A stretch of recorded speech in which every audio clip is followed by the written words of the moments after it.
માંગરોળ તાલુકાના લિંડાયતથી નાણાં અને ઉર્જા મંત્રી કનુભાઈ દેસાઈના હસ્તે દક્ષિણ ગુજરાત વીજ કંપની લિમિટેડની 6 વીજ કચેરીઓના ભવનોનું લોકાર્પણ કરવામાં આવ્યું। નાણાં અને ઉર્જા મંત્રી અને સુરત જિલ્લાના પ્રભારી મંત્રી શ્રી કનુભાઈ દેસાઈના હસ્તે માંગરોળ તાલુકાના લિંડિયાતથી દક્ષિણ ગુજરાત વીજ કંપની લિમિટેડની ₹9 કરોડના ખર્ચે 6 જેટલી કચેરીઓના નવા ભવનોનું લોકાર્પણ કરવામાં આવ્યું હતું, જેમાં કિમ વિભાગીય કચેરી મોલવણ, મોટા બોરસરા અને પીપોદરા પેટા વિભાગીય કચેરી કડોદરા 1 અને કડોદરા ઇન્ડસ્ટ્રીયલ પેટા વિભાગીય કચેરીઓનો સમાવેશ થાય છે।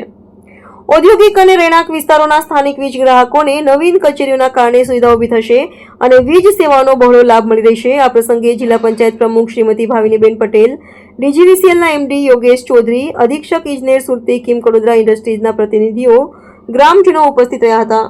આજે સુરત જિલ્લામાં દક્ષિણ ગુજરાત વીજ કંપની હેઠળ આવતી વિવિધ વિભાગીય પેટા વિભાગીય કચેરીઓના નવા મકાનના લોકાર્પણ પ્રસંગે અમારા સાથી મંત્રી અને જેમણે ઉર્જા ક્ષેત્રે મારી સાથે ઘણું કામ કર્યા છે એવા મુકેશભાઈ, આ વિસ્તારના સૌથી સિનિયર એવા યુવા નેતા અને જેમણે સરકારમાં વર્ષો સુધી સારી સેવા આપી છે એવા આ વિસ્તારના ધારાસભ્ય શ્રી ગણપતભાઈ અને જીયુવીએનએલના એમડી શ્રી જયપ્રકાશ શિવારેજી, યોગેશ ચૌધરીજી, ડીજીવીસીએલના એમડી। આપણે જોયું છે કે છેલ્લા ઘણા વર્ષોમાં ગુજરાતમાં વીજળી ક્ષેત્રે અનેક સુધારાઓ થયા છે અને વીજળીની ક્વોલિટીમાં ઘણા બધા ફેરફારો થયા છે અને ગુણવત્તા સુધરી છે અને એનો સંપૂર્ણ યશ આપણે જો આપીએ તો શરૂઆત આપણા મોદીજીથી કરવી પડે।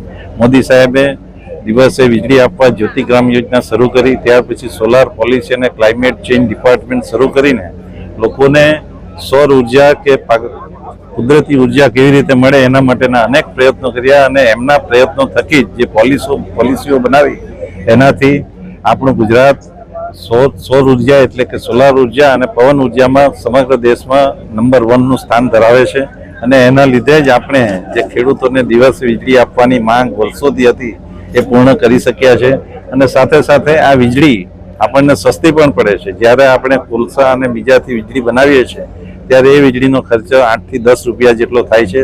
સૌર ઉર્જા લગભગ 3 થી 3.5 રૂપિયા સુધીમાં આપણને મળી રહે છે। એટલા માટે જ વીજળી કંપનીઓ પણ પોતાના બિલમાં કે એમાં ઘણી બધી રીતે આપણને મદદરૂપ થાય રીતે ગ્રાહકોનું કામ કરે છે। ખાસ કરીને મારી વિનંતી છે કે આપણે સ્માર્ટ મીટરનો વધુમાં વધુ ઉપયોગ કરીએ। એ સ્માર્ટ મીટર આપણા નુકસાન માટે નથી પણ બધાના ફાયદા માટે છે। એટલા માટે ફાયદા માટે છે કે આપણને આપણો વીજ વપરાશ કેટલો થયો છે, એમાં કંઈ લીકેજ તો નથી ને, એમાં કંઈ બગાડો તો નથી અને આપણા રૂફટોપમાં જે વીજળી પેદા થાય છે એ વીજળી બરાબર પેદા થાય છે કે નહીં, એનું રેકોર્ડિંગ બરાબર થાય છે કે નહીં, આ બધું એમાં જાણવા મળે છે।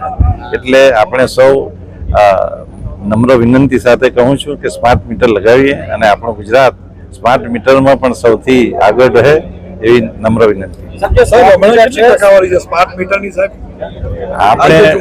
આપણે સ્માર્ટ મીટર છે એ બિહાર, ઉત્તર પ્રદેશ બધા રાજ્યોમાં ઘણા આગળ ચાલે છે અને એટલા માટે ચાલે છે કે સ્માર્ટ મીટરનો મુખ્ય હેતુ આપણે જોઈએ તો લોકોને ક્વોલિટી પાવર આપવાનો અને વીજ ચોરી ઘટાડવાનો છે।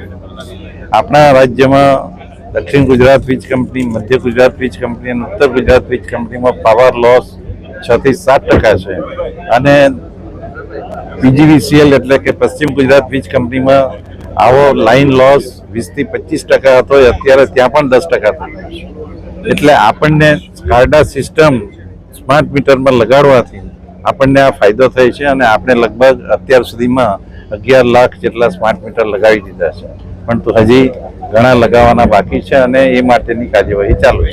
સર, સ્માર્ટ મીટર વિભાગ અધિકારીઓ અને સ્થાનિકો વચ્ચે ઘર્ષણ પણ થાય છે, ક્યાંક સરકાર એ સુધી પહોંચાડવામાં અસફળ રહી છે, શું કહેશો? એના માટે કોઈ કાઉન્સિલિંગ કે એના માટે સંકલન નથી થતું, વારંવાર ઘર્ષણ ગ્રાહકો સુધી જાગૃતતા લાવવામાં સાહેબ એ તો બધા કર્મચારીઓ અને પદાધિકારીઓ, મુકેશભાઈએ એમના ઘરે જાતે લગાવ્યું, મારા ઘરે મેં લગાવ્યું ત્યારે બધા અધિકારીઓ હતા, બધા કાર્યકરો હતા। આપણે સૌ પત્રકારો પણ આમાં ભાગ લે, પત્રકારો પણ આના માટે જાણકારી આપે એવી મારી નમ્ર વિનંતી છે। આપણે સૌ સાથે મળીને અલ્ટિમેટલી સ્માર્ટ મીટર બધા માટે ફાયદાકારક છે ને એમાં ખાલી એક જ સુધારો છે કે આપણને ડેઈલી આપણું જોવાનું મળે, અધરવાઇઝ આગળનું મીટર અને આ મીટર અને એના માટે કંપનીએ સગવડતા પણ આપી છે તમારી આખી સોસાયટી હોય તો તમે 1 મીટરની સાથે જૂનું મીટર રાખો, સ્માર્ટ મીટર રાખો, ફરક પડે તો આપણે લોકોમાં એક એવું છે કે એમાં પ્રીપેડ છે એટલે એવું કંઈક નથી. ના પ્રીપેડ જો પહેલા શરૂઆતમાં અમલ થયો ત્યારે પ્રીપેડમાં આગળના જૂના જે બાકી હતા બધા પૈસા કપાઈ ગયા, અચ્છા. પણ હવે પછીના આ થવાનું નથી. અચ્છા એટલે પ્રીપેડ નથી. રિપોર્ટર પ્રશાંત પટેલ, બારડોલી.